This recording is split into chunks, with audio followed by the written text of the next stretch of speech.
News art of teaching या चॅनलवरती आपल्या सर्वांचं स्वागत आहे. विद्यार्थी मित्रांनो, शिक्षक भरतीच्या संदर्भात म्हणजे शिक्षक भरतीचं पवित्र पोर्टल आहे जे ते कधी सुरू होणार आहे, तसेच 600 शाळा बंद होणार आहे आणि हे कशामुळे, तर जे समावेशित म्हणजे शिक्षक जे अतिरिक्त झाले आहे या समायोजन जी प्रक्रिया आता सुरू झालेली आहे, या समायोजन प्रक्रियेमुळे 600 शाळा बंद होणार आहे. तसेच जागा किती येणार आहे, यापूर्वी जे मी जुने व्हिडिओ जे बनवलेले होते ते जुन्या व्हिडिओमध्ये मी तुम्हाला सांगितलं होतं 30 ते 35,000 जागा येतील आणि आपला टार्गेट असणार आहे 70,000 पर्यंत जागा यायला पाहिजे असं आपण बोललेलो होतो आणि त्यासाठी आंदोलनाची सुद्धा भूमिकाबद्दल आपण बोललेलो होतो. पण याचं काय झालं यावरती आपण पाहणार आहोत. हे शक्य आहे का हे सुद्धा आपण पाहणार आहोत. तत्पूर्वी माझ्या चॅनलला आपण पहिल्यांदा आले असाल तर माझ्या चॅनलला सबस्क्राईब करा, जेणेकरून येणारे जे अपडेट्स आहेत ते अपडेट आपल्या या चॅनलवरती आपल्याला मिळत राहील. महत्वाचा विषय आहे टीईटी पोर्टलच्या बाबतीत. तर तो जो टीईटीच्या पोर्टलचा प्रश्न आहे तो आपण नंतर बोलू. महत्वाचा पहिला विषय आहे जो 600 शाळा बंद होण्याच्या मार्गावर आहेत किंवा बंद होणार.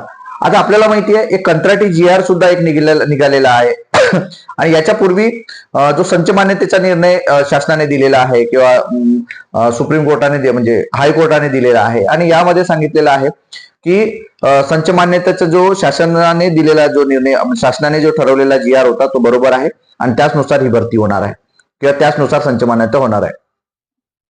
यामुळे झालं काय, तर 10 पेक्षा कमी पटसंख्या असणाऱ्या ज्या शाळा आहेत त्या शाळा बंद होणार आहेत आणि त्या ठिकाणी त्याचं जे पालकत्व आहे किंवा त्यावरती कोण भरलं जाणार आहे तर त्या ठिकाणी एक कंत्राटी शिक्षक दिलं जाणार आहे, परमनंट शिक्षक नाही, कंत्राटी शिक्षक देणार आहे. आणि या ज्या शाळा आहेत या 600 शाळा आहेत, विचार करा त्याचा वालीच कोणी नसणार नाही. शासन जरी त्याला कंत्राटी शिक्षक देईल तर कंत्राटी शिक्षकामुळं याचा परिणाम काय होईल, तर जी गुणवत्ता आहे एखादा 10,000 किंवा 6,000 एखादा विद्यार्थी शिकवत आहे त्या गुणवत्तेवर मात्र परिणाम होणार आहे, हे समजून घ्यायचं आहे.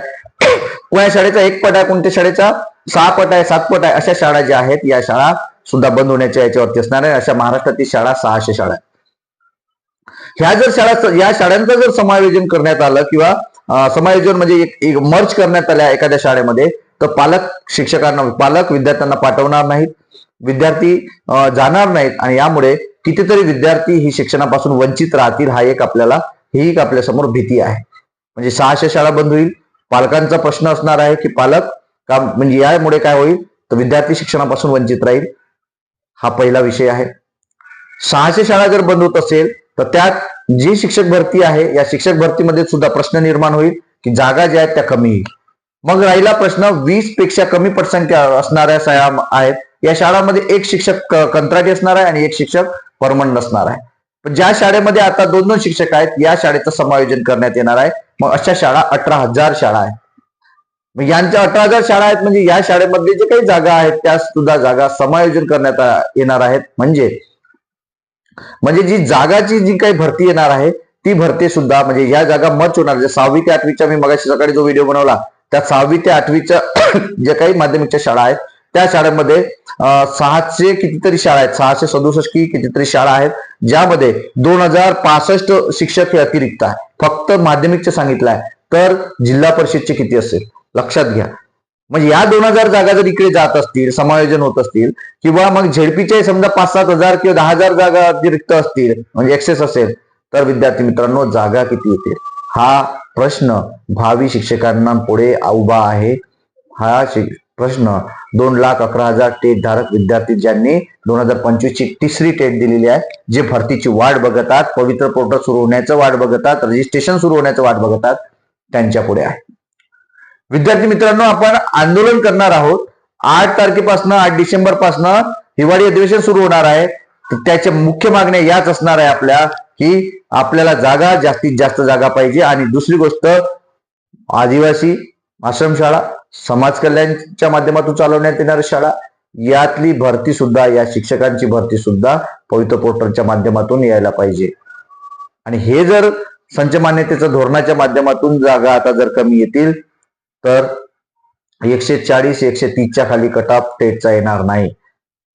म्हणून लक्षात घ्यायचं आहे आपल्याला यासाठी मेहनत घेणे आहे आणि येणाऱ्या अधिवेशनामध्ये जे काही आपलं आंदोलन आहे त्या आंदोलनामध्ये सर्वांनी सहभागी होणं गरजेचं आहे. 2,11,000 विद्यार्थी आहेत, तेवढेही विद्यार्थी नागपुरात येणं अत्यंत आवश्यक आहे. कारण समस्या ज्याची लढा त्याचा, या उद्देशाने आपल्याला काम करणं अत्यंत गरजेचं आहे विद्यार्थी मित्रांनो. पालकांनी सुद्धा यात सहभागी होणं, कारण 600 शाळा बंद होणार आहेत हे लक्षात घ्यायचं आहे. आणि शिक्षकांनी सुद्धा यात सहभागी होणं हे महत्वाचं आहे. कारण वेगवेगळी धोरणं, वेगवेगळी काहीतरी GR आपल्याला येताना दिसत आहेत. दररोज काही ना काहीतरी शिक्षण विभागाच्या माध्यमातून किंवा शिक्षकांच्या दृष्टीनं घातक, पालकांच्या दृष्टीनं, विद्यार्थ्यांच्या दृष्टीनं घातक निर्णय शासनाच्या माध्यमातून घेतले जात आहेत, ज्यामुळं प्रत्येकाच्या सोयीचं होत नाही. विद्यार्थी त्या ठिकाणी प्रत्येक गावागावात शाळा होत्या, आता त्या शाळा सुद्धा बंद होण्याच्या मार्गावर आहेत. कारण एक विद्यार्थी, 2 विद्यार्थी जरी असेल तरी साधनांची व्यवस्था नाही, म्हणून विद्यार्थी वंचित राहण्याची सुद्धा संख्या त्या ठिकाणी वाढणार आहे.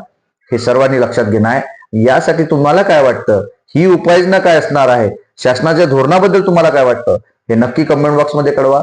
आणि येणारा जे काही पवित्र पोर्टल आहे किंवा सुरू होणारा पवित्र पोर्टल हे कधी सुरू होईल, तर 5 डिसेंबरची समायोजनाची डेट दिलेली आहे. त्यानंतर संच मान्यतेनुसार किती जागा शिल्लक राहते संपूर्ण महाराष्ट्रात, किती जागा येणार आहे, कोणकोणत्या झेडपी मध्ये किती शिक्षक अतिरिक्त आहेत आणि ते भरले गेलेले आहेत, आणि त्यानंतर जागा किती रिक्त आहेत, त्यानुसार संपूर्ण जिल्हा परिषदेचा आकडा हा आपल्या समोर आकडा आल्यानंतर आपलं काय सुरू होईल, पोर्टल सुरू होईल. आणि तेव्हा तुम्हाला समजेल की आपला कस लागणार आहे, आपण आपली निवड होईल का, आपला कट ऑफ किती असणार आहे आणि आपले जागा किती आहेत, यावरून सर्वांना तुम्हाला समजणार आहे विद्यार्थी मित्रांनो. त्यामुळे व्हिडिओमध्ये तुम्हाला जे बोललो त्याबद्दल तुम्हाला काय वाटतं हे नक्की कळवा. आणि डिस्क्रिप्शन बॉक्समध्ये दिलेली लिंक आहे, डिस्क्रिप्शन बॉक्समध्ये दिलेली जी लिंक आहे कोणती, व्हॉट्सअपची आणि टेलिग्रामची, त्यावरती जॉईन व्हा. आणि काही प्रश्न असतील तर विचारा, त्यावरती सुद्धा विचारू शकता आणि कमेंट बॉक्समध्ये नक्की कमेंट द्या. धन्यवाद.